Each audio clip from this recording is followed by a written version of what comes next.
Welcome to my channel DD online coaching. Students, जैसा कि पिछले वीडियो में हम लोगों ने देखा कि जो टॉपिक था हमारा वो रिमाइंडर थ्योरम से रिलेटेड था, शेषफल प्रमेय से रिलेटेड था। और आज हम लोग इसका सेकंड पार्ट कर रहे हैं। उसे कहना चाहता हूँ कि ये टोटल 3 पार्ट का वीडियो होगा रिमाइंडर थ्योरम से रिलेटेड। और इसको अगर जो लोग हिंदी में समझना चाहते हैं तो शेषफल प्रमेय, तो टोटल 3 पार्ट का वीडियो होगा। और जो पार्ट 1 का वीडियो है वो मैंने डिस्क्रिप्शन बॉक्स में डाला हुआ है डिटेल। जिन स्टूडेंट्स ने भी उनका पार्ट 1 नहीं देखा है शेषफल प्रमेय का यानी रिमाइंडर थ्योरम का, वो उसमें जाकर के डिटेल चेक कर सकते हैं, उसे देख सकते हैं। तो स्टूडेंट्स, आज उसमें मैंने काफ़ी डिटेल में समझाया है, जो बेसिक से उठाया है कि जिनको बिल्कुल भी नहीं समझ में आता है कि रिमाइंडर होता क्या है, शेषफल होता क्या है, वो उसे पार्ट 1 से काफ़ी उनको हेल्प मिलेगा। और जैसा कि मैंने पिछले वीडियो में कहा था, रिमाइंडर थ्योरम के वीडियो में पार्ट 1 में, कि मैं इसको 3 पार्ट में कंप्लीट करूंगा। तो आज मैं आपके सामने पार्ट 2 का वीडियो जो लेकर के आया हूं, इसमें हम लोग वेरियस टाइप्स कवर करेंगे जो वेरियस एग्जाम्स में पूछे जाते हैं। लाइक फॉर एग्जांपल एसएससी हो गया, आपका आरआरबी एनटीपीसी हो गया, या अदर कोई भी एग्जाम आप देते हैं, दिल्ली पुलिस का हो गया या यूपी पुलिस का हो गया या और भी कोई एग्जाम्स है, तो उसमें आपके चाहे डीएमआरसी में पूछे जाते हैं, तो वो सारे टाइप्स हम लोग आज कवर करेंगे। तो विदाउट वेस्टिंग टाइम स्टूडेंट, चलिए हम लोग स्टार्ट करते हैं आज का सेशन। तो सबसे पहला क्वेश्चन मैं ले रहा हूं स्टूडेंट्स, ये है हमारा सबसे पहला क्वेश्चन। यहाँ पर है 1753 इंटू 1749 इंटू 183 इंटू 171, और इसे 17 से डिवाइड करना है और हमें बताना है कि इसका रिमाइंडर क्या होगा। तो स्टूडेंट चलिए हम लोग चलते हैं, इसको सॉल्व करते हैं। अब स्टूडेंट देखिए, अगर ये 1700 होता तो ये 17 से पूरी तरह से कैंसिल हो जाता, लेकिन आप क्या देखते हैं कि ये 53 एक्स्ट्रा है, यानी 53। तो अगर हम 17 से 53 को डिवाइड करें तो आपको पता है 17 3 जा 51 होता है। तो ये 53 को अगर हम 17 से डिवाइड करते हैं तो हमें रिमाइंडर कितना दे देता है? 2। अब चलिए यहाँ चलते हैं। सिमिलरली ये अगर 1700 होता तो 17 से पूरी तरह से कैंसिल हो जाता है, लेकिन ये 1700 तो है नहीं, लेकिन 1700 से ज्यादा है 49, लेकिन 49 तो 17 से कैंसिल होगा नहीं। तो हम 49 से आगे का कोई भी एक नंबर देखेंगे जो 17 से कैंसिल हो जाएगा, तो आप कहोगे कि 51। तो 51 से 49 कितना कम है? 2 कम है, तो हम -2 कर देंगे। जैसा कि पिछले वीडियो में मैंने बताया है कि अगर कोई कम हो तो उसको माइनस में हम शो करते हैं, और कितना कम है वो उतना माइनस करके लिखते हैं हम उसे। सिमिलरली हम 83 की बात करते हैं, तो 83 आपको पता है 17 से कैंसिल नहीं होता है, तो 83 से ऊपर कौन सा ऐसा नंबर होगा जो 17 से कैंसिल होगा? तो हम कहेंगे 85। तो 85 17 से कैंसिल होगा, लेकिन ये 85 तो है नहीं, तो कितना कम हो रहा है? ये 85 से 2 कम हो रहा है, तो हम -2 कर देंगे।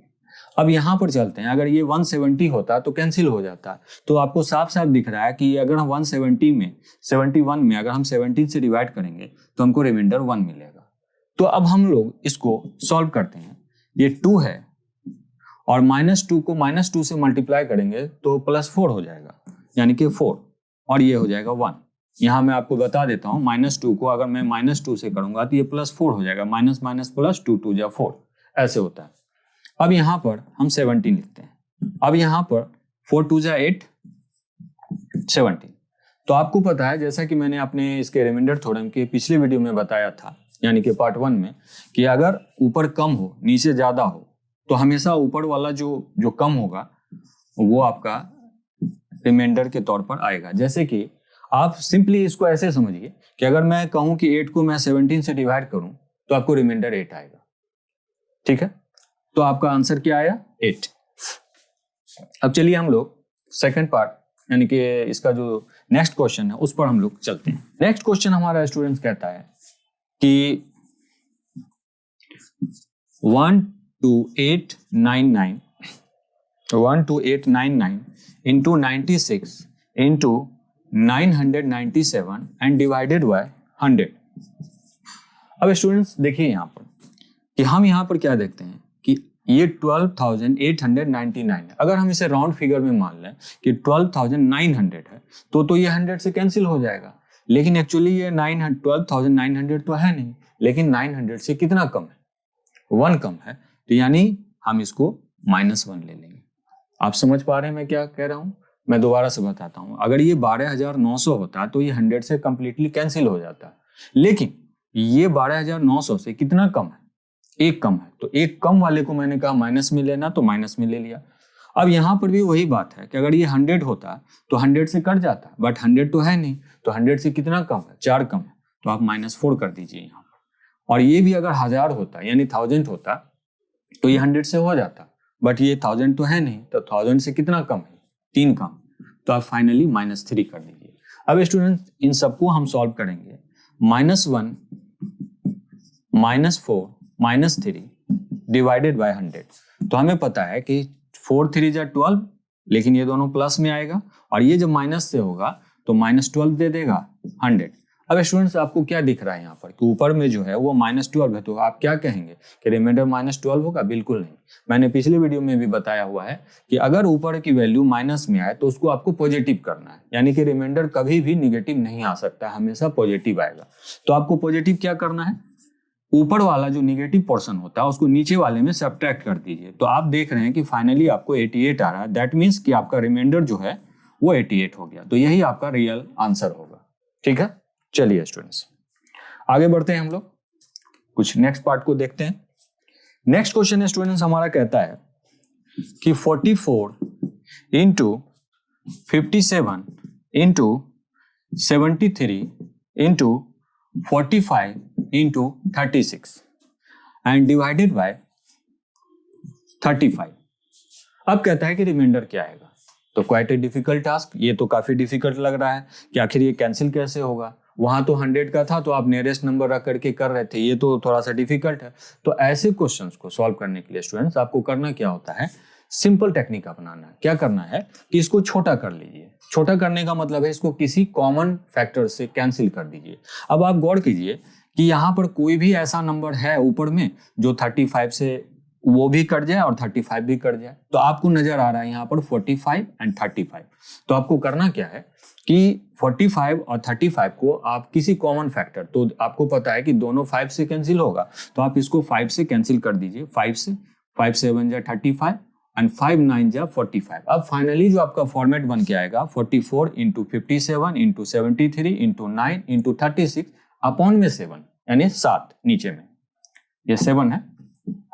अब हम इसको फाइनली डिवाइड करेंगे।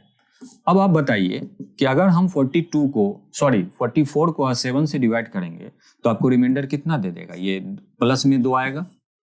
सिमिलरली अगर 57 को हम 7 से करेंगे तो 7 8 जा 56 होता है, तो ये हमको रिमाइंडर 1 दे देगा।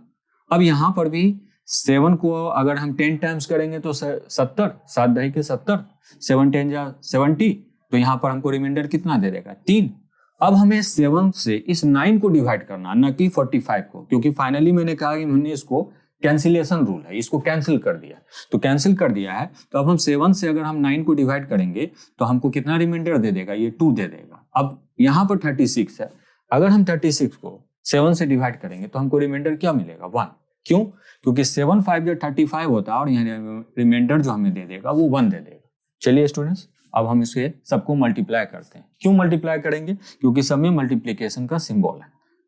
2 यहां से 1, यहां से 3, यहां से 2, ये 2, यहां से 1। अब हमें सबको 7 से इन सबको मल्टीप्लाई कर लेना। 2 3 जा 6, 6 2 जा 12, 12। अब आप 12 को अगर आप 7 से डिवाइड करेंगे तो आपको रिमाइंडर कितना मिलेगा? आप कहोगे कि सर 5। तो क्या इसका रियल आंसर 5 होगा? बिल्कुल भी नहीं। क्यों नहीं होगा आप समझिए। जैसा कि मैंने स्टूडेंट्स आपको बताया था कि हमें एक्चुअल नंबर क्या था, ये एक्चुअल नंबर 7 नहीं था, एक्चुअल नंबर हमारा 35 था। लेकिन आप लोगों को याद, आप लोगों ने देखा कि हमने जब इन दोनों नंबर्स को डिवाइड किया तो किससे डिवाइड किया था, मतलब कैंसिल किया था, तो वो 5 से कैंसिल किया था। तो इसका मतलब ये हुआ कि ये जो 5 है उसे फाइनली हमें उस 5 से मल्टीप्लाई करना पड़ेगा जिससे हमने इन दोनों को कैंसिल किया था। तो फाइनली हम कहेंगे ये जो यहाँ पर जो भी आ रहा है, तो जैसे कि यहाँ पर आप देख रहे हो कि आपको 5 आया है रिमाइंडर, तो आप इस 5 को जिससे आपने कैंसिल किया उससे मल्टीप्लाई कर दीजिए। तो आप कहेंगे कि 5 5 जा 25। तो फाइनली हम कहेंगे कि हमारा आंसर क्या आएगा, 25 आएगा। स्टूडेंट्स मेरी बात समझ में आई होगी आपको, मैंने जो समझाने की कोशिश की है। कैंसिलेशन वाले जो पोर्शन होते हैं उसमें हमेशा याद रख लीजिए कि जिससे आपने कैंसिल किया है, जो यहाँ पर फाइनल सॉल्व करने के बाद जो यहाँ पर आ रहा है ये आपका रिमाइंडर नहीं है। एक्चुअल रिमाइंडर क्या है, क्योंकि यहाँ पर जो आ रहा है उसको आपको जिससे आपने कैंसिल किया है, तो यहाँ पर हमने दोनों को 5 से कैंसिल किया था, इसीलिए हमने उसको 5 से मल्टीप्लाई किया। तो आपको जब भी ऐसे क्वेश्चंस आए उसमें हमेशा आपको ऐसा ही करना है, जिससे आप इसको कैंसिल करेंगे, जो यहाँ पर आएगा उससे उसको मल्टीप्लाई कर देना और फाइनली जो प्रोडक्ट आएगा वही आपका रियल आंसर होगा। मेरे ख्याल से आप चीजों को समझ पाए होंगे स्टूडेंट। चलिए आगे कुछ और टैब्स को हम लोग देखते हैं। जैसे कि हमारा एक नेक्स्ट टैब है, क्वेश्चन आ रहा है 1 2 3 4 5 6 7 dash dash dash dash dash 46 47 48 48 49 50 divided by 8। अब देखिए स्टूडेंट्स, ऐसे जो क्वेश्चंस आते हैं इसमें दो टाइप के होते हैं। एक टाइप तो ये होता है कि जिसमें आपको नंबर दिया रहेगा, नंबर लास्ट का नंबर दिया रहेगा, जैसे इसमें लास्ट का नंबर आपको 50 दिया है। और एक ऐसा क्वेश्चन होगा जिसमें नंबर नहीं दिया रहेगा, जिसमें सिर्फ डिजिट्स दिए होंगे यानी कि अंक दिए होंगे, नंबर्स नहीं दिया होगा। तो हम दोनों टाइप्स को करेंगे। अभी जो हम लोग कर रहे हैं जिसमें हमें नंबर दिया हुआ है, लास्ट का नंबर दिया है। अब हम स्टूडेंट क्या देखते हैं यहाँ पर कि 1 से लेकर के अगर हम 9 चलते तो हमें एक डिजिट का नंबर मिलता है, क्योंकि आपको पता है कि 1 से लेकर के 9 तक में सारे जो नंबर्स बनते हैं वो एक डिजिट के होते हैं। लेकिन जैसे ही आप 10 से यानी 10 से लेकर के 50 तक जाएंगे तो सारे कितने नंबर्स होंगे, सब 2 डिजिट के नंबर होंगे। 10 से लेकर 50 तक के जितने भी नंबर्स होंगे सब 2 डिजिट के नंबर होंगे। तो स्टूडेंट्स ये तो बड़ा सिंपल है, लेकिन जब आपको डिजिट्स वाला दिया जाता है तो उसके कुछ रूल अलग होते हैं। तो इसका रूल क्या है उसको हम लोग देखते हैं, इसको कैसे सॉल्व करेंगे। तो स्टूडेंट देख लीजिए, पहले इसको सॉल्व करने से मैं आपको कुछ इसके बेसिक्स बताता हूँ। देखिए स्टूडेंट, ऐसे क्वेश्चंस जब भी आते हैं ना तो वो एक फॉर्मेट पर होते हैं। वो जनरली किस फॉर्मेट पर होते हैं, 2 का पावर x या 5 का पावर x। अब आप कहोगे कि सर ये 2 का पावर x या 5 का पावर x क्या होता है, मैं समझाता हूँ। एक्चुअली ऐसे नंबर जो होते हैं वो 2 के एक्सपोनेंशियल फॉर्म यानी 2 के घातीय रूप या 5 के घातीय रूप में होता है। अब जैसे कि आप समझिए, यहाँ पर जैसे मैंने 8 लिखा तो क्या 8 को मैं ऐसे लिख सकता हूँ, क्या 2 का पावर 3 लिख सकता हूँ। तो यहाँ पर गौर करने वाली बात है कि जो भी यहाँ पर आपको पावर आए ना, जो भी पावर आए, जब भी आपको नंबर्स वाले दिए जाए या डिजिट्स वाले दिया जाए उससे कोई फर्क नहीं पड़ता है। आपको मेन देखना है कि इसका पावर क्या आ रहा है। अब इसका पावर आ रहा है 3, तो हमें जितना भी इसका पावर आएगा वहां हमें उतना ही डिजिट्स को लेना है, लास्ट के उतने ही डिजिट्स को लेना है। जैसे यहाँ पर 3 है तो हमने लास्ट के 3 को लिया। अब हमें सिंपली 950 को 8 से डिवाइड कर देना। अब स्टूडेंट्स, अब इससे क्या होगा कि हमारा जो रिमाइंडर आएगा वो कितना आएगा, रिमाइंडर आएगा 6। आप इसको चेक कर सकते हैं, जैसे 950 को आप 8 से डिवाइड कर लीजिए तो 8 बन जा 8, 8 बन जा 8 तो 7 हो जाएगा, और 8 8 जा 64। तो आप देखेंगे कि आपका 6 आ गया आंसर। फाइनल आंसर जो हो गया वो 6 आ गया। तो यही मैंने यहाँ पर बताने की कोशिश की है कि आपका आंसर क्या आएगा, 6। अब देखिए स्टूडेंट्स, अब आप कहोगे कि सर ये मुझे तो और मैं आपको क्लियर करता हूं। सपोज कर लीजिए कि अगर यही सेम क्वेश्चन होता और यहाँ पर आपको 8 के जगह सपोज कर लीजिए आपको 16 दे दिया जाता, तब आप क्या करते, तब आप ऐसे करते कि 16 को आप 2 का पावर 4 में ले सकते हैं, बिल्कुल ले सकते हैं। तब आप क्या करते कि आप लास्ट के, क्योंकि इसका पावर 4 आ रहा, तब लास्ट के आप कितने, लास्ट के आप 4 डिजिट्स को लेते, 4950 लेते और तब उसे आप 16 से डिवाइड करते। मेरे बोलने का मतलब ये है। तो मैं जो समझा रहा हूं मेरे ख्याल से आपको समझ में आई होगी बात। सिमिलरली अगर यहां पर आपको ऐसे दे देता कि आपको 25 से इसको डिवाइड करना है, इसी क्वेश्चन को 25 से डिवाइड करना, तो आप क्या करते, 5 का पावर 3 ले लेते, सॉरी 5 का पावर 2 ले लेते। सपोज कर लीजिए यहां दे देता अगर 125 125, तो आप इसको ऐसे करते 5 का पावर 3, तो आप क्या करते, लास्ट के 3 डिजिट को लेते और उसे आप 125 से डिवाइड करते। और जैसे आपको दे देता है 25 से डिवाइड करने, तो आप लास्ट के 2 लेते हैं। तो मेरे ख्याल से आप चीजों को समझ पाए होंगे। इसीलिए मैंने कहा कि ये या तो 2 के एक्सपोनेंशियल फॉर्म में या 5 के एक्सपोनेंशियल फॉर्म में रहता है ऐसे क्वेश्चंस, यानी 2 के घात में या 5 के घात में। चलिए स्टूडेंट्स, अब हम लोग आगे बढ़ते हैं। अब हम लोग इसके दूसरे टैब्स पर आते हैं। ये तो टैब्स हमने देखा जिसमें हमें नंबर दिया गया था, लास्ट का नंबर 50 था। लेकिन कुछ ऐसे इसके एक और टाइप्स हैं, जैसा कि मैंने अभी स्टार्टिंग में बताया आपको, जिसमें नंबर्स नहीं दिए जाते हैं, उसमें सिर्फ डिजिट्स दिया जाता है। चलिए उसको भी हम लोग सॉल्व करते हैं। जैसे सपोज कर लीजिए स्टूडेंट कि आपको यहाँ दे रहा है 1 2 3 4 5 6 7 डैश डैश डैश, और लास्ट में दे रहा है कि 41 डिजिट्स एंड डिवाइडेड बाय 8। अब इसे हम कैसे सॉल्व करेंगे? अब देखिए स्टूडेंट्स, इससे प्रीवियस क्वेश्चन में आपने देखा कि लास्ट में 50 दिया हुआ था, लेकिन यहाँ पर डिजिट्स दिया हुआ है, न कि अंक दिया हुआ है। हम इसको अंक नहीं बोलेंगे, मतलब इसको नंबर नहीं बोलेंगे, इसको हम डिजिट्स बोलेंगे, ठीक है। तो ये 41 जो है, तो हम क्या करेंगे कि ये जो 41 है इसे हम पहले नंबर्स में चेंज कर, नंबर में इसको चेंज करने के लिए हम क्या करेंगे कि 41 जो है हमारा, इसे हम बदलेंगे। तो अब स्टूडेंट्स एक चीज देखिए यहाँ पर कि 1 से 9 तक अगर हम चलते 1 से 9 तक, तो टोटल कितने नंबर्स होते हैं? 9 नंबर्स होते हैं। लेकिन जब हम 10 से 41 तक चल रहे हैं, तब हमारे पास कितने नंबर है? कितने नंबर होंगे? आप कहोगे, मैं आपको बताऊं, 32 नंबर होंगे। तो आप कहोगे कि सर 10 में 41 में 10 को माइनस करने से तो 31 होता है, तो आप 32 ले रहे हो, क्यों? मैं बताता हूं क्यों। क्योंकि आप 10 को माइनस करके चल रहे हो, यहाँ 10 को इंक्लूड करना है। कहने का मतलब 10 से, मैं बोल रहा हूँ 10 से, तो 10 से 41 में आप जाओगे तो आपको 32 नंबर्स मिलेंगे। अब 32 नंबर्स, देखो मैं ऐसे भी समझाता हूँ कि आप डायरेक्ट 41 में अगर आप 9 माइनस कर दो, क्योंकि एक डिजिट के 9 नंबर हैं, तो 41 में 9 माइनस करोगे तो आपको कितने हो जाएंगे? 32 नहीं आएगा। आप समझ में आई होगी बात आपको। चलिए मैं यहाँ पर आपको बताता हूँ कि यहाँ पर 32, तो इसका मतलब हो गया कि 32 नंबर्स जो हैं वो 2 डिजिट के। 32 जो है वो 32 नंबर्स नहीं है, बल्कि ये 32 डिजिट्स हैं। तो 32 डिजिट्स का मतलब हो गया कि टोटल नंबर कितने हो गए? आधे। क्योंकि जब डिजिट्स आपको दिखे तो उसका हाफ कर दोगे आप, क्योंकि इतने जो 9 नंबर हैं वो तो आपको एक डिजिट के हैं, और जो 32 हैं, 32 डिजिट्स हैं ये, ठीक है, अंक है। तो हमें इसको नंबर में कन्वर्ट करना है, संख्याओं में कन्वर्ट करना है। तो हम सीधे सीधे कहेंगे कि 2 से डिवाइड करेंगे, टोटल 16। तो हमें पता चल गया कि 16 ऐसे नंबर्स हैं, संख्याएं हैं जो 2 डिजिट के हैं, और एक डिजिट के टोटल 9 है। तो हम 16 को 9 से जोड़ देंगे तो हमें क्या मिल जाएगा? 25। तो हमने देखा कि टोटल 25 नंबर है। 25 यानी कि यहाँ पर फिर हम इसको ऐसे लिख सकते हैं 1 2 3 4 5 dash dash dash 23 24 25 divided by 8। अब देखिए नंबर्स में आ गया ना कि ये 1 से स्टार्ट हुआ, लास्ट का नंबर हमें 25 मिल गया। तो मेरे ख्याल से आप समझ पाए होंगे जो मैंने यहाँ समझाने की कोशिश की। अब सिंपली मुझे पता है कि 8 का पावर 2 का पावर 3 होता है, तो हमें लास्ट के कितने नंबर्स को लेना था? 3, चूंकि इसका पावर 3 है, तो हम क्या करेंगे? 425 को हम सीधे 8 से डिवाइड कर देंगे। अब आपको पता है कि अगर ये 424 होता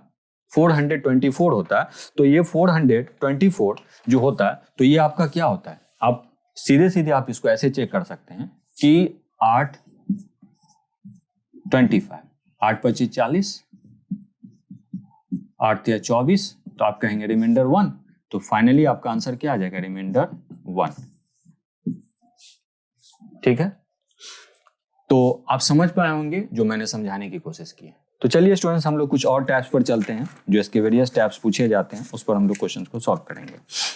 नेक्स्ट टैब जो आता है स्टूडेंट्स, वो आता है अलजेब्रिक इक्वेशंस से, जो अलजेब्रिक एक्सप्रेशंस जो होते हैं उससे रिलेटेड क्वेश्चंस पूछे जाते हैं।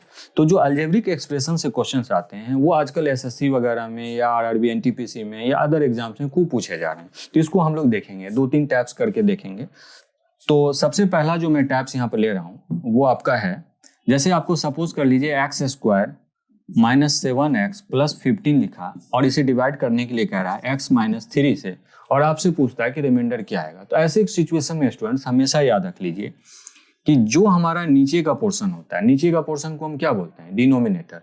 ये ऊपर का पूरा न्यूमरेटर होता है, तो हम पूरा का पूरा न्यूमरेटर बोलेंगे, इसे हम डिनोमिनेटर बोलेंगे। इंग्लिश में ये हुआ, और हिंदी में ऊपर वाले को अंश और नीचे वाले को हर। तो जो हमारा अंश, हर जो है x - 3, ये हमेशा याद रख लीजिए, यानी कि डिनोमिनेटर हमेशा जो होता है वो 0 के बराबर होता है। तो हम इसको, अगर हम x - 3 को 0 के बराबर ले लें तो हम कहेंगे कि x की वैल्यू क्या आ जाएगी? 3। अब हमें ऊपर वाले में इस x की वैल्यू को पुट कर देना है। तो अब x की जगह पर हम 3 रख देंगे, और इसके जगह भी हम 3 रख देंगे और 15 रख देंगे। अब फाइनली हम इसे सॉल्व कर लेंगे। ये 9 हो गया, 21 हो गया, 15 हो गया। अब आपको पता है 15 9 24, 24 में 21 को माइनस करेंगे 3, तो हम कहेंगे कि फाइनली हमारा जो रिमाइंडर आ रहा है वो 3 आ रहा है। एक और टैप्स लेते हैं स्टूडेंट्स। चलिए एक और टैप्स हमारा आ रहा है कि x का power 40 plus 3 x to the power 4 plus 1। अब कहा कि इस पूरे एक्सप्रेशन को इससे डिवाइड करना है। तो हमें पता है, जैसा कि अभी हमने चेक किया है कि इतना बराबर 0 होता है, तो अगर 0 होगा तो +1 को आप उधर ले जाएंगे तो -1 में हो जाएगा। तो हमें पता चल गया x टू द पावर 4 बराबर -1। अब हमें यहां पर पुट करना है इसको। अब जैसा कि स्टूडेंट्स आप देख रहे हैं कि ये तो उस फॉर्मेट में है नहीं, तो क्या x का पावर 4 को हम ऐसे लिख सकते हैं क्या? बिल्कुल लिख सकते हैं। अब आपको पता है कि x टू द पावर 4 की वैल्यू क्या है? -1 है। तो -1 का पावर क्या है? इवन है। तो आपको पता है, मैंने यहाँ बताया है प्रीवियस क्लासेस में कि अगर -1 हो, यहाँ का पावर इवन हो, तो ये हमेशा +1 देता है, और अगर यहाँ पर -1 हो, इसका पावर ऑड हो, तो ये हमेशा माइनस देता है। ऑड वाला यहाँ पर -1 हो, इवन हो, तो ये +1 हो जाएगा, और अगर -1 हो यहाँ और पावर ऑड हो, तो ये हमेशा -1 देगा। तो यहाँ पर हम क्या देखते हैं स्टूडेंट्स कि ये जो है हमारा, ये -1 आएगा और -1 का पावर क्या है? इवन। तो ये सीधे सीधे 1 हो जाएगा और ये 3 प्लस हो जाएगा, यानी कि 4। तो हम फाइनली कहेंगे कि हमारा जो आंसर आ रहा है वो 4 आ रहा है। चलिए अब कुछ और टैप्स पर चलते हैं स्टूडेंट्स। देखिए नेक्स्ट क्वेश्चन जो है स्टूडेंट्स आ रहा हमारा 23 का पावर 10 और नेक्स्ट 1024 डिवाइडेड बाय 25। अब स्टूडेंट्स एक चीज देखिए आप, तो मैं आपको एक चीज इसमें बताता हूं, इसको ध्यान से देखेंगे। इस क्वेश्चन को सॉल्व करने से पहले मैं इसको कुछ बातें हैं जो इस टाइप से रिलेटेड होती हैं अलजेब्रिक एक्सप्रेशन से, उसे मैं समझा रहा हूं। सपोज कर लीजिए कि x का पावर n है और y का पावर n है। तो अगर ये ऐसा दिया गया एक्सप्रेशन है तो ये हमेशा किससे डिवाइड होगा, इसको समझिए। अगर आपका ये पावर सेम हो और इवन हो, क्या कहा मैंने कि अगर n की वैल्यू इवन हो तो ऐसा दिया गया expression always x plus y से भी होगा और x माइनस वाई से भी होगा। कहने का मतलब ये हो गया कि इन दोनों के सम से भी होगा और इन दोनों के डिफरेंस से भी होगा। इन दोनों के सम से भी होगा और इन दोनों के डिफरेंस से भी होगा। तो अब हमें इसी चीज को यहाँ पर ध्यान में लेकर के चलना है। अब देखिए मैं यहाँ पर एक छोटा सा इस क्वेश्चन को सॉल्व करने से पहले मैं इसी चीज को समझा रहा हूँ, इसको आप समझिएगा। जैसे सपोज कर लीजिए मैंने यहाँ 5 का पावर 2 रखा और 3 का पावर 2 रखा। तो अब मैं कहूंगा कि ये 8 से हो जाना चाहिए और 2 से भी हो जाना चाहिए। तो हम लोग चलिए इसको देखते हैं, समझते हैं। अगर मैं कहूं कि कहने का मतलब इनके सम से भी होना चाहिए तो हम कहेंगे 8, और इनके डिफरेंस से भी, यानी 8 और 2 दोनों से होना चाहिए। लेकिन क्या वास्तव में ऐसा होता है क्या? चलिए इसको हम लोग चेक करते हैं। देखिएगा स्टूडेंट, ये 5 का पावर 2 है ना, तो क्या इसे हम 25 लिखेंगे ना। 3 का पावर 2 का मतलब 9, इसे हम अगर डिफरेंस निकालेंगे 16, और 16 को अगर हम फैक्टराइज करेंगे तो हमें एक 8 भी मिलता है, 2 भी मिलता है। तो अभी मैंने आपको बताया था कि फाइनली ये पूरा एक्सप्रेशन 8 से भी कैंसिल होगा और 2 से भी कैंसिल होगा। तो क्या इस बात का प्रूफ मिला या नहीं मिला कि हम इन दोनों के सम से भी कर सकते हैं और इन दोनों के डिफरेंस से भी। तो इन दोनों का सम क्या हो जाएगा 8 और इन दोनों का डिफरेंस क्या हो जाएगा 2। तो ये बात का प्रूफ हुआ ये। अब फाइनली स्टूडेंट्स हम इसी कॉन्सेप्ट को यहां पर इस्तेमाल करेंगे। अब हमारे पास क्वेश्चन ये था, अब इसको हम 1024 है, तो 1024 को क्या हम ऐसे लिख सकते हैं क्या? बिल्कुल लिख सकते हैं। 1024 2 का पावर 10 होता है। तो इसे हमें करना क्या था? 25 से डिवाइड करना था। तो फाइनली हम कहेंगे, अभी मैंने आपको बताया था कि अगर पावर सेम हो और इवन हो तो वो इनके सम से भी हो जाएगा और डिफरेंस से भी। अब इनका सम क्या देता है? 23 और प्लस 2 25, और डिफरेंस अगर होता तो हम कहते हैं 21। तो हमें 21 का तो यूज करना नहीं, हमें सिर्फ पूछ रहा है कि 25 से डिवाइड होगा तो रिमाइंडर क्या, यानी कि दिया गया एक्सप्रेशन 25 से 100% कैंसिल हो जाएगा। तो विदाउट वेस्टिंग टाइम हम कहेंगे कि हमारा आंसर क्या आएगा? Remainder will be 0। रिमाइंडर 0 हो जाएगा, क्योंकि 25 से ये कंप्लीटली कट जाएगा। चलिए अब हम लोग कुछ दूसरे टैब्स पर आते हैं। चलिए स्टूडेंट्स, एक क्वेश्चन मैं उठा रहा हूँ, 3 का पावर 41, 7 का पावर 82 एंड डिवाइडेड बाय 52। कहता है कि अगर इनको हम इस दिए गए एक्सप्रेशन को 52 से डिवाइड करें तो क्या रिमाइंडर देगा। चलिए, लेकिन इसको करने से पहले मैं कुछ और इससे रिलेटेड जो बेसिक्स है उसको मैं यहाँ पर अलग से समझा देता हूँ। देखिए स्टूडेंट्स, गौर कीजिएगा कि अगर आपको दिया गया एक्सप्रेशन कुछ ऐसा हो तो ये पूछता है कि ये किससे डिविजिबल होगा, तो ये ऑलवेज डिविजिबल होगा x प्लस वाई से। लेकिन सवाल है किस कंडीशन में होगा, तो वो भी समझना बहुत जरूरी है कि अगर आपका दिया गया पावर, घात, हिंदी में कहे तो घात, ये ऑड हो और इक्वल हो, यानी कि सेम हो, तो हमने देखा कि ये n तो सेम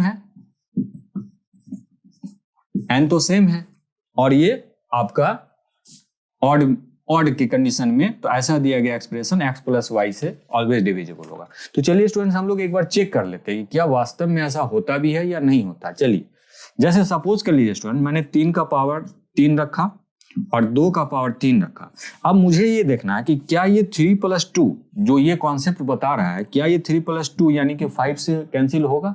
चलिए देखते हैं। अब आपको पता है स्टूडेंट, 3 का पावर 3 27 होता है और ये 8, 27 और 8 कितना हो जाएगा 35। अगर हम 35 को अगर हम फैक्टराइज करते हैं तो हम देखते हैं इसके एक फैक्टर 5 भी आ रहा है और 7 भी आ रहा है। तो ये इस बात का प्रूफ हो गया कि अगर ये एक्सप्रेशन हमें दिया जाता तो ये 5 से भी होता और 7 से भी होता है। बट क्वेश्चन में तो हमें ये दिया गया कि क्या ये 5 से हो रहा है कि नहीं, तो हम देख रहे हैं कि यहाँ 5 आ रहा है। तो ये इस बात का ऑथेंटिकेशन हो गया कि ये 5 से ये दिए गए एक्सप्रेशन को सेटिस्फाई करता है। अब स्टूडेंट्स देखिए, इसी कॉन्सेप्ट को हम लोग यहां पर लेकर के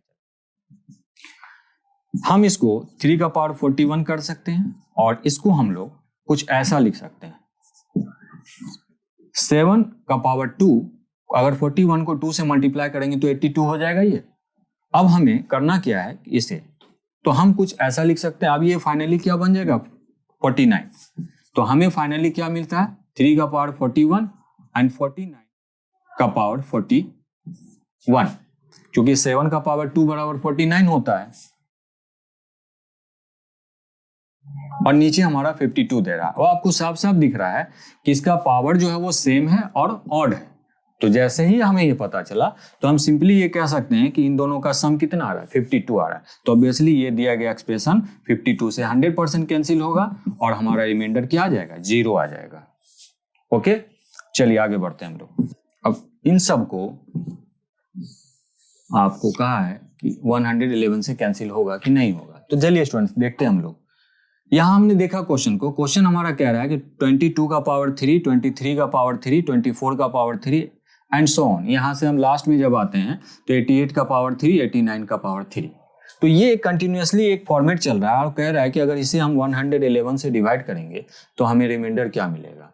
तो मैं आपको बताऊं कि ये जो रिमाइंडर हमें देगा वो 0 देगा, लेकिन सवाल है कि 0 कैसे देगा, इसको हमें समझना।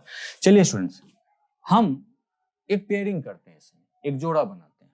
तो हम देखते हैं कि फर्स्ट को अगर लास्ट से हम जोड़ते हैं, अगर मैं कहूं कि 22 का पावर 3 और 89 का पावर 3, अगर मैं कहूं इसे कि 111 से डिवाइड करना है तो आपको रिमाइंडर क्या मिलेगा। सिर्फ आप फर्स्ट और लास्ट का ही केस देखिए, फिर मैं बाद में स्टेप बाय स्टेप आपको बताऊंगा। तो आप कहेंगे कि सर ये सेम है और ऑड है, तो इसका मतलब है इन दोनों का सम अगर इसके बराबर हो जाए तो ये रिमाइंडर क्या दे देगा 0 दे देगा। तो हम कहेंगे 22 को अगर 89 से जोड़ेंगे तो हमें पता है कि 89 22 बराबर 111 होता है।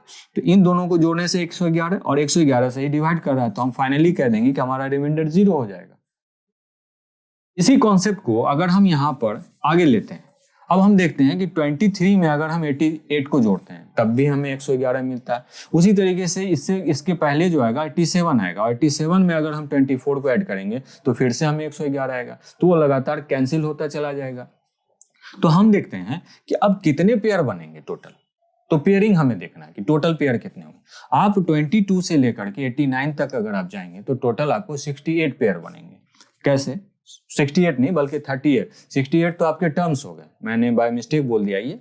68 तो आपके टर्म्स हो गए। कैसे हो गए? आपने देखा कि लास्ट का टर्म आपका 89 था और इससे पहले कितने टर्म होते? 21। तो आप कहते हैं ना कि 68 टोटल टर्म्स जो है वो 68 है, लेकिन पेयरिंग जब हो रहा है तो सब हाफ हो जाएगा। तो 68 का आधा कितना हो जाएगा? 34। तो हम कहेंगे ये जो यहां से यहां तक पेयर बनेगा वो टोटल 34 पेयर बनेगा। और हर एक पेयर का, जैसे मैंने आपको कहा कि एक पेयर का जब मैंने केस जब देखा तो हमें रिमाइंडर कितना मिला? 0। तो टोटल पेयर था कितना? 34 पेयर बन रहे थे। तो हम इसको 0 से एक पेयर का रिमाइंडर कितना आ रहा था? 0। और 34 से जब मल्टीप्लाई करेंगे तो हमको 0 ही तो मिलेगा। तो फाइनली हम कहेंगे कि हमारा रिमाइंडर क्या आ जाएगा? 0 आ जाएगा। ठीक है स्टूडेंट्स? हाँ, लेकिन एक बात का ध्यान रखेंगे कि ऐसे क्वेश्चंस में एक बहुत ही मार्के वाली बात है, उसे आपको ध्यान में रखना है कि यहाँ तो आपको एक स्पेशल केस बन रहा था जब आपने इसको सॉल्व कर लिया। लेकिन कई बार स्टूडेंट्स यह ध्यान रखेंगे कि यहाँ पर कई बार ऐसा केस भी आता है कि यहाँ पर आपका जो ये होता है, यानी कि टर्म्स जो होते हैं वो इवन पोजीशन में नहीं होते हैं, ऑड पोजीशन में होते हैं। तो वैसे कंडीशन में हमें क्या करना होता है कि बस ये ध्यान में रखना होता है कि कहाँ पर पेयरिंग नहीं होगा। अब चलिए मैं एक क्वेश्चन वैसा भी आपको करा करके बता देता हूँ। जैसे कि आप एक क्वेश्चन उठाइए, जैसे आपको दे रहा है कि 1 का पावर 93, अब 2 का पावर 93 एंड सो ऑन, ऐसे ऐसे बढ़ता जा रहा है। और लास्ट में आपको दे रहा है कि 89 का पावर 93। अब इन सब को कह रहा है कि क्या ये, अब इससे एक पहले भी ले लीजिए आप, 88 का पावर 93, ठीक। अब कह रहा है कि अगर हम इन सब को 90 से डिवाइड करते तो क्या रिमाइंडर आएगा? चलिए स्टूडेंट देखते हैं। देखिए स्टूडेंट, अब सेम कहानी है कि पावर ऑड है और सेम है। तो अगर हम 1 को 89 से ऐड करेंगे तो हमें क्या मिल जाएगा? आप यहाँ पर चेक कर सकते हैं। और कहा कि 90 से, तो आप देख रहे हैं इन दोनों का सम 90 आ रहा है, ये 90 से कैंसिल हो जाएगा तो रिमाइंडर 0 दे देगा। लेकिन क्या रियल में जब हम इस पूरे को सॉल्व करेंगे और 90 से डिवाइड करेंगे तो रियल में क्या हमारा रिमाइंडर 0 आएगा? क्या इससे पहले वाला क्वेश्चन का जो केस फॉलो होगा? नहीं। मैं इसको समझाता हूं, आप समझिए क्यों स्टूडेंट्स। आप देखेंगे, गौर करेंगे कि यहाँ लास्ट में यहाँ 1 से स्टार्ट हुआ और लास्ट 88 अगर होता तब हम कहते हैं कि हमारा 0 आएगा। क्यों? क्योंकि आप कहते हैं कि 88 अगर होता तो आप सीधे सीधे कह देते कि टोटल टर्म्स तो 88 हैं, लेकिन इसका कितने पेयर्स बनेगा? 44, हाफ हो जाएगा। तो एक पेयर का रिमाइंडर 0, तो 44 पेयर्स का रिमाइंडर क्या हो जाएगा? वो भी 0 हो जाएगा। लेकिन ये केस तो है नहीं, तो कुछ तो ऐसी बात होगी जो आपका कंडीशन फॉलो कर रहा होगा। चलिए देखते हैं हम लोग। अब ये तो एक सिस्टम चल रहा है कि इसको फर्स्ट को लास्ट से जोड़ा तो 90 दे दिया, इसको इससे जोड़ेंगे तो 90 जोड़, तो ऐसे ऐसे करते हुए हम आगे बढ़ते जाएंगे। तो हम देखेंगे कि बीच में एक ऐसा टर्म आएगा, वो ये, जो कि किसी के साथ पेयरिंग ही नहीं करेगा। क्यों? क्योंकि आप एक बात बताओ, अगर मैं कहूं कि 45 का पावर 93 है तो इसको 90 करने के लिए हमें एक और 45 का पावर 93 की जरूरत होगी। तो ये पॉसिबल है क्या कि अगर 45 का पावर 93 है तो हमें एक और चाहिए ना, तब ना मैं कहूंगा कि 45 प्लस 45 90 होगा। तो आप इजीली कह दोगे कि सर तब आपका रिमाइंडर 0 दे देगा। तो इसका मतलब है कि ये जो है बीच में आपका ऐसे ही रह जाएगा। तो हम सिंपली क्या करेंगे, इसे बाहर ले आएंगे और इसे ही सॉल्व करना है हमें, मेन बीच वाले को, क्योंकि इसका तो पेयर बनेगा नहीं। तो हम इसको कुछ ऐसा लिख सकते हैं, 45 का पावर 92। ये सर्च और इंडाइसेस के रूल से, क्योंकि अगर 45 का पावर 1 होगा और इसमें प्लस हो जाएगा तो फिर से आपको 45 का पावर 93 हो जाएगा।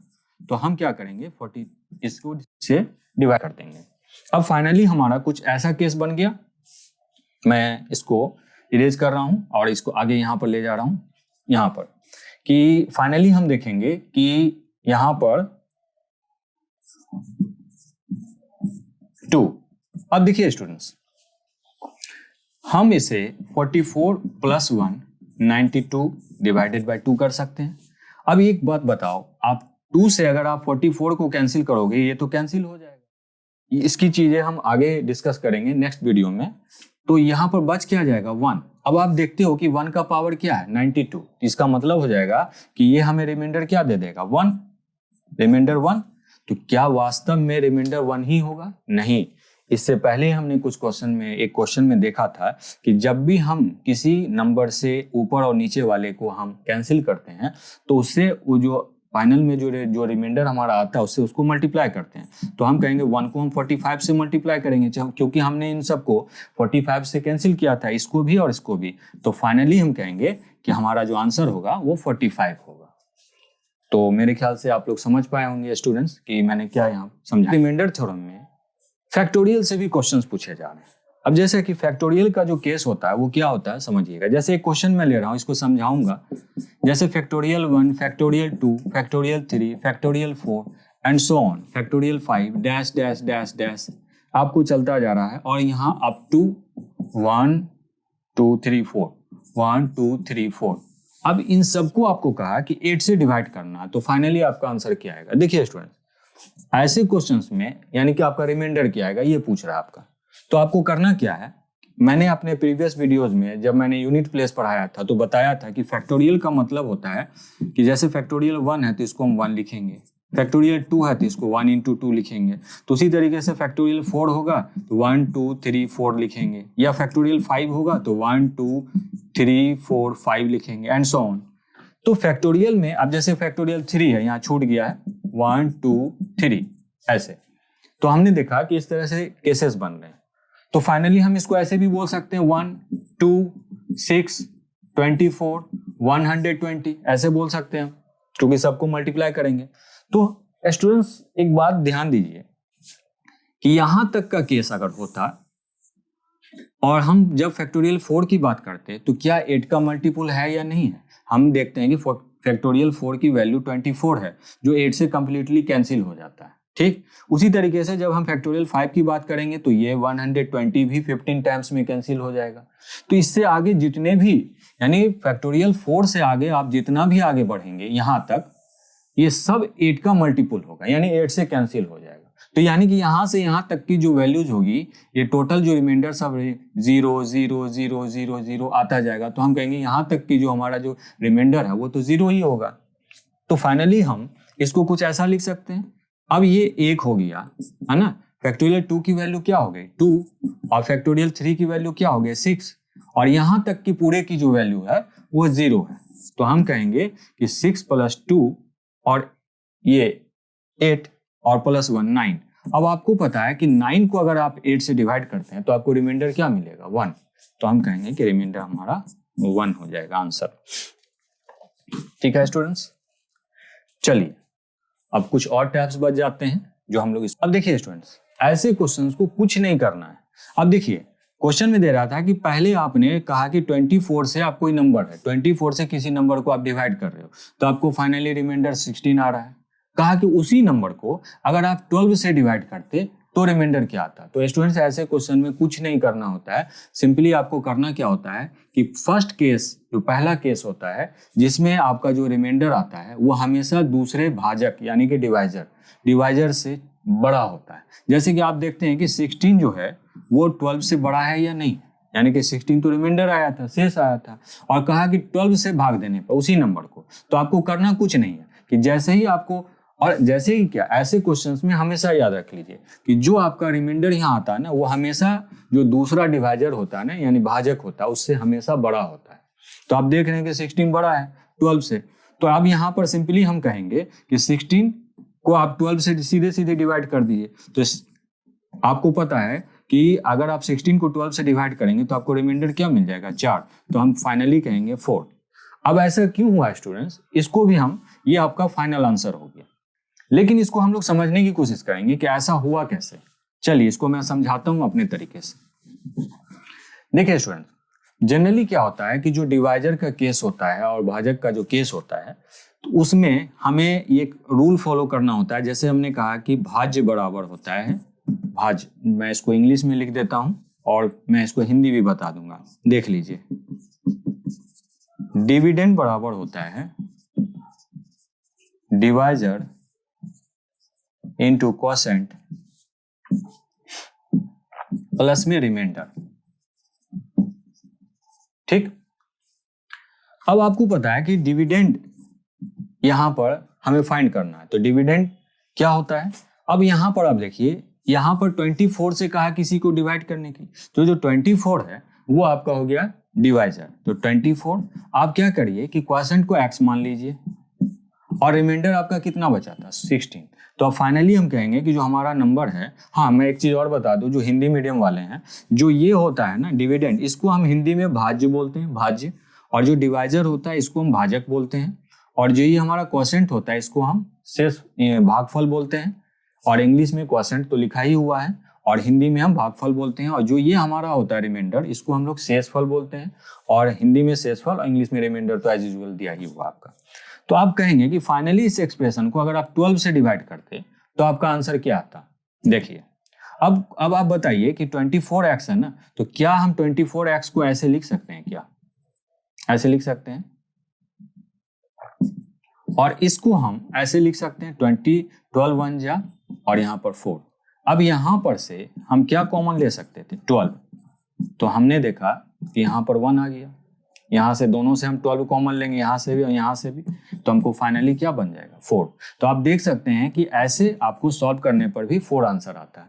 तो ये इसका पूरा एल्जेब्रिक एक्सप्रेशन हो गया। इस तरीके से भी आपने देखा कि आपका 4 आ गया। तो आप एक स्टूडेंट्स बात बताओ, हमें क्या जरूरत है इस तरीके से सॉल्व करने की, जब हमें सिंपल टेक्निक मालूम है कि यहाँ पर का दिया गया जो शेषफल होता है वो हमेशा दूसरे भाजक यानी कि दूसरा जो हमारा डिवाइजर होता है, ये डिवाइजर उससे बड़ा होता है। और ऐसे क्वेश्चंस में हमेशा यहाँ का शेषफल बड़ा ही रहता है। ठीक, हम एक और क्वेश्चन को करेंगे इसके बाद, बस उसे ही आपको समझना है। देखिए अब मैं इसको इरेज कर रहा हूं। अब मैं यहाँ पर कुछ डाटा चेंज कर देता हूं। सपोज कर लीजिए मैंने यहाँ पर से 24 हटा दिया और 16 हटा दिया और यहां से मैंने 12 हटा दिया। ठीक है, अब यहां पर मैं इसी पर अब एक डाटा पुट कर देता हूं। यहां पर कहा 899 से किसी नंबर को भाग देने पर क्या रिमाइंडर आता है, देने पर 63 रिमाइंडर आता है, 63 शेष आता है। तो कहता है उसी नंबर को अगर हम 29 से भाग देने पर क्या शेष आएगा। तो क्या अब हमें भी XYZ पर इसे बनाना होगा, नहीं, सिंपली आप देख सकते हो कि यहाँ पर जो हमारा रिमाइंडर आ रहा है भाग देने पर 63 शेष आता है। अब ये इससे बड़ा है या नहीं है ना बड़ा, तो आपको सिंपली 63 को क्या करना है 29 से डिवाइड कर देना है। 20 मतलब 29 को 2 बार में मल्टीप्लाई करेंगे तो 58 आ जाएगा और यहाँ पर आपका रिमाइंडर आ जाएगा 5। तो हम फाइनली कहेंगे कि हमारा रिमाइंडर हो गया 5। तो हमारा आंसर क्या हो जाएगा 5। तो ऐसे क्वेश्चंस में बस आपको इतना ही करना है कि जहां जो रिमाइंडर आ रहा है उसको इससे डिवाइड कर दीजिए और जो आपका शेषफल होगा वही आपका रियल में आंसर होगा। ठीक है स्टूडेंट्स, तो मेरे ख्याल से स्टूडेंट्स आज जो मैंने टैब्स बताए हैं वो आपको समझ में आए होंगे। और मैं आप लोगों से बस यही कहना चाहता हूँ कि इसका जो पार्ट 3 है वो इसके बाद मैं उसको अपलोड करूँगा और उससे आपको जितने भी टैब्स कवर होते हैं, जितने भी रिमाइंडर से रिलेटेड, शेषफल से रिलेटेड क्वेश्चंस आते हैं वो सब आपके कवर होंगे उसमें। तो स्टूडेंट्स आज भर के लिए इतना ही। और हाँ, जाने से पहले मैं स्टूडेंट्स एज यूजुअल जो मैं बराबर अपने वीडियो में कहता हूँ स्टूडेंट्स कि आप हमारे चैनल को लाइक और सब्सक्राइब करें और कमेंट्स भी दें। जितने कमेंट्स मुझे मिलेंगे उससे अपनी गलतियों को सुधारने का मौका मिलेगा, क्योंकि हम इंसान ही हैं। हो सकता है कि हम पढ़ाने के बीच में कुछ लैंग्वेज मिस्टेक्स हो जाते हैं और उसको लेकर के भी कई बार स्टूडेंट्स सोचते हैं कि ये जनरली मिस्टेक्स हो जाते हैं, लेकिन we all are human beings students. तो मिस्टेक करना हम लोगों की एक नेचुरल टेंडेंसी होती है, तो उसी से हम अपने उस मिस्टेक से ही हम सुधार करते हैं। ठीक है स्टूडेंट्स, तो चलिए आज भर के लिए इतना ही स्टूडेंट्स। फिर हम लोग अपने इसके पार्ट 3 वीडियो जो मैं लेकर के आऊँगा फिर उसमें हम लोग मिलते हैं आपसे। ठीक है, तब तक के लिए थैंक यू वेरी मच।